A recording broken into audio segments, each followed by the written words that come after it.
Tec9, you stupid, bro. You stupid, bro. Hey, look, I got a lot to say. And let me tell you something.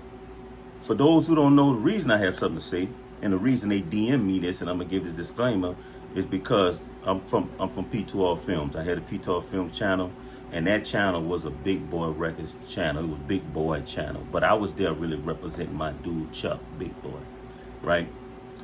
And that's just why I'm gonna say this. Next time, I'm gonna say it again. When they say something about Big Boy Records or one of them rappers, DM them rappers. Don't DM me. But I'm glad y'all did, because that video was wild, entertaining, and I got something to say about it. And some real stuff. Like, y'all want to stay tuned. And it's like, send it to them. When that channel was up, and I'm the one doing an interview on Rare Report about Big Boy. The interview that's on Rare Report about Big Boy Records, that's me with the little can't go on and stuff like that. Now, send it to them. And the reason I'm saying this, because I said myself, before P2R Films got shut down at 100,000 subscribers, before it got shut down, I said it then. I said, you know what? I'm not getting paid. Chuck not out, even though Chuck was my dude. Wasn't about money. I done bought houses and cars with Chuck. It was a mutual thing. We was getting money together. We was homeboys, just like everyone else. And we still all the same, even though some of us might don't speak. But guess what? How we left each other is how we find each other. And we still with each other. Some of us, it rolls like that from here to California, you know? And it's like, but the people that's running it now is not Chuck. Chuck is gone. I don't know them. Unless somebody say something about Chuck, and by me with that P2R Films representing that, then I'm go, hey look, I'm gonna address it. But when it comes to the company and the rappers, let them address it. But I will address this, because wow, let me tell you something. Because two things caught my ear when he said something. And this ain't towards Tech. I got nothing against Tech, man. I'm telling you, the dude entertaining me, bro. I'm not gonna lie to you. He cleared up the real beef, because I always said it wasn't any beef between Cash Money and Big Boy Records. And the reason I said that, because beef to me is one thing. I only know one beef. I don't know about no studio beef and all that foolishness. We didn't get into it with anybody. But then I gotta remember, we didn't really know them rappers. Some of us knew their name, but we didn't hang with them. I didn't know any of them, really. I probably got to know a few of them later on down the line. Only knew one of them. The other half are partners in crime. The one old boy said he got his old lady. I knew him because his people and my people stayed in the same neighborhood. And Chuck used to be like, this is something he don't know. And see, this is why, look, I ain't gonna lie to you. I got mad a few times. I asked one of them to do something. He'll speak, but he ain't answer that. And I'm mad. Now, they don't know me. See, that's the thing. They don't know the whole faction or something. But I'm pissed off. And Slim said, bruh, how can you be mad? They don't know what you have done for them. But in Chuck's name, they don't know this. They don't know what he done. They don't know what none of this. Because even though we didn't really know him, we still was protecting our homeboy and his label. You know what I'm saying? So, man, he used to be like, say, bro, I don't know why everybody won't fight the little dude. Nobody like him, bro. They always, this is what Chuck told me. They always sneaking him and trying to jump on him, bro. Look out for him. So, little that he know, because my mother in that same neighborhood used to have a sweet shop. Him and his boys and all them would come order that. Let me tell you something about that. Come order from there and all that. I seen him around, never hung with him, because I didn't hang in the East around that time. I was still hanging uptown and stuff like that.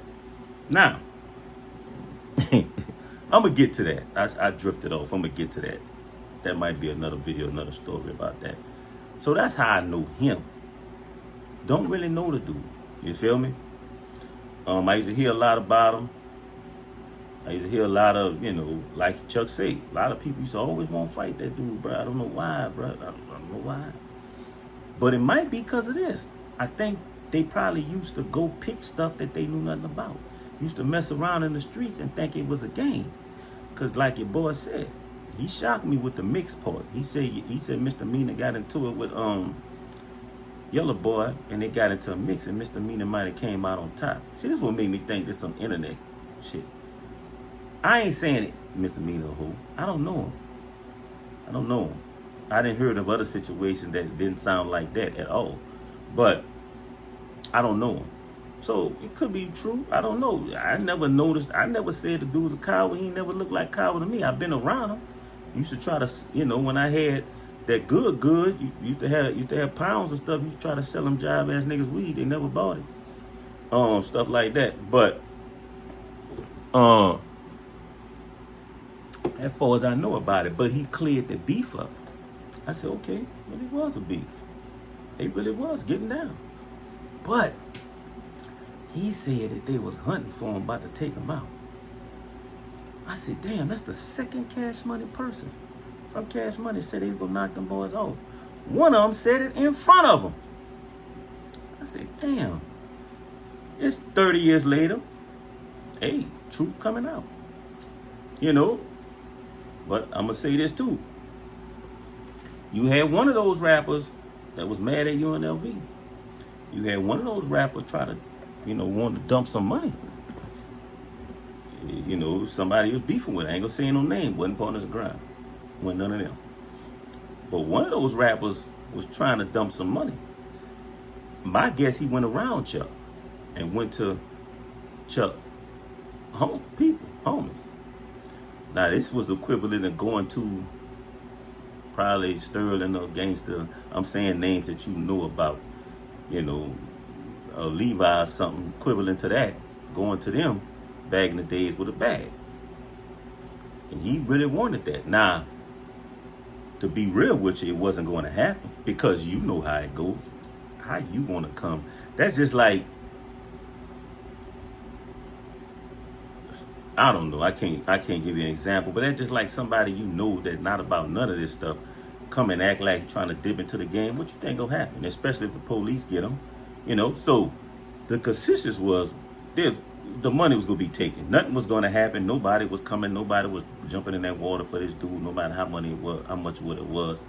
He was gonna take the money and run with it. The only thing he could do was go run to Chuck. Chuck come back like he always do. Man, what the fuck, man? What y'all doing? Bringing all that crazy stuff around him, back. Chuck. But the money was gonna be taken. But he changed his mind anyway.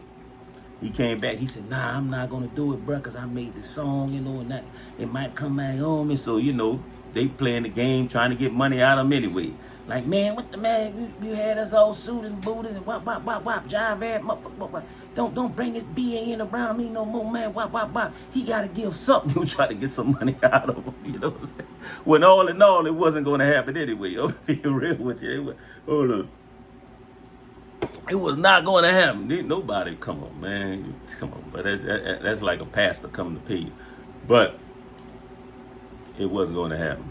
But yeah, so I just want to say that, even though I got nothing to do with it, but that's 2-0.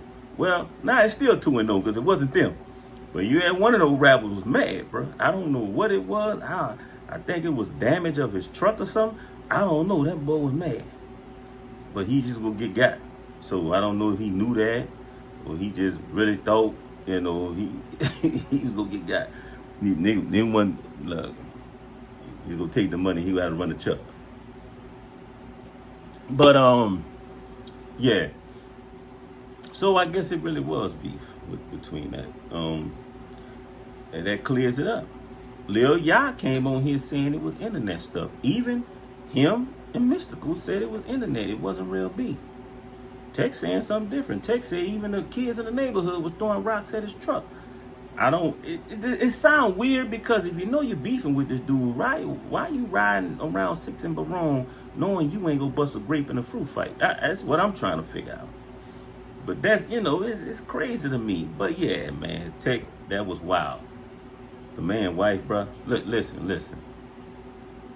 This will make me say this shit is weird. He said he still speak to these dudes. That's what he say. But right before that, he talking about how he dug out the man's wife 2 times. Gave detailed information. That's why it sounds real. And I'm like, let me tell you something, but this is how you know, no one, we didn't hang with dudes like that early on. Later on, like I said, I got to know J-Dog a little bit. He kept trying to send me that insurance stuff. Threat, tight as beeswax. That's my dude, Threat cool. But I'm gonna tell you, y'all want to talk about a cool human being? Threat cool is a fan. Threat cool as hell, dog. I mean, real talk. I can't lie to you. And right now, if you show him this picture, he probably be like, well, smoke a lot. At that time, I had long hair, mouth full of gold, long hair, stuff like that. Probably, I was heavier. But that's what he said. It's beef. It was real beef, man. The boy said he messed with the man's wife, bro. Ooh, if they cool, they ain't gonna be cool after that. I don't know if he's still with the girl or what, but still, I can't believe he knew that one. Like he ain't elaborate and say he knew. We found out, we talked about it. He said we been cool. So let's get this straight. Typical uptown third world nigga. You been cool with the dude ever since, but you kept that tucked to now. Man, come on, man. Boy, I swear to God, boy. Hey. But yeah, he cleared it up, man. And hey, bro, what y'all think about it? It wasn't no real beef. It wasn't between Big Boy Records, Cash Money, because the dudes that actually was out there doing things, nothing ever happened. Nothing. And like I said, we didn't know him good. And you know what? That came back to haunt. Almost came back to haunt one of them. The real reason I say I'm not dealing with that stuff, because one of them dudes almost, I don't know what he was thinking. You wait 30, 40 years and you try to get courage. I ain't even gonna go there, bro. I'm not even gonna go there. Look, I go there, it's like, I'm not even gonna go there, but I just wanted to respond to Tec9 and say, boy, you're a wild boy, man. Said something about the apartment and everything, bro. That's some cool stuff. And I'm gonna say this, man. Kango not gonna say anything. Kango, he keeps to himself. Now, Kango got his ways. I saw it. That's why Chuck used to told Slim that too. Told a few other people, man, look out for, what the hell? What the hell that notification? Man, look out for your boy. The average won't fight him and all that. I don't know what was wrong with dude, man. I think dude used to go out there and used to kick off shit, and I don't know. I don't know, but a lot of dudes ain't like him, bro. What Chuck say, bro? He wouldn't just tell me, he told a few other people that, man, look out for him, man. He never said that about Mina, though. So, when you hear gangster, I ain't saying Kango, I about to say his real name. I ain't saying Kango was soft. I don't know. But he ain't never say, look after Mina. So when you hear the dude, Williams, and you hear Tech say, Mina look like he wasn't scared, I can believe that. I can believe that. You win some, you lose some. I done heard of a few lost.